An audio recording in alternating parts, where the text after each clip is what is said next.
Okay, so may package tayong dumating. Ito, this is an oil cooler. Yung Keyway CR152 natin, it's air cooled. So hindi natin talaga siya kailangan ng ganito, pero a little bit of upgrade. And since nandito tayo sa bundok, para mas malamig yung ating makina. Yung itsura niya. Kinuha ko yung black. Ayan, kasi black yung motor natin, yung red natin. May kasama siyang hose.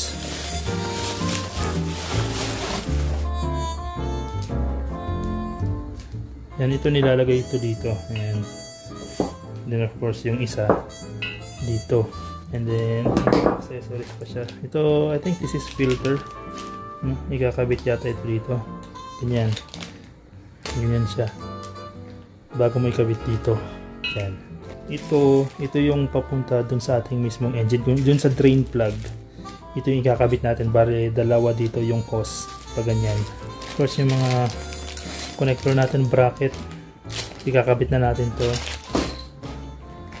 Tapos ayan, may syringe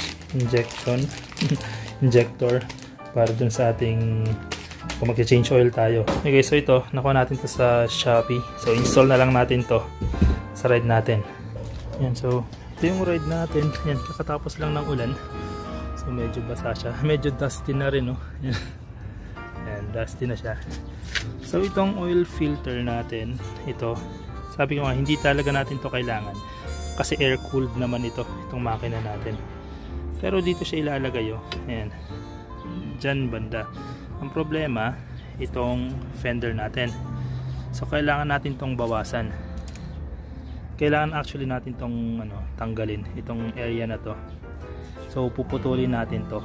Ang plano natin dito kasi, puputulin natin to, maglalagay tayo ng tire hugger dito sa likod, pero papalitan din natin to ng 19 inches. Itong rim natin, papalitan natin to ng SPD 19 inches na rim. Tapos itong Shinko tires, papalitan din natin kasi budbud na. So anyway, ayun, para may kabit natin dito. And tas ito, basically ganito siya, ganyan. So abangan nyo na lang guys kung paano natin to ilalagay.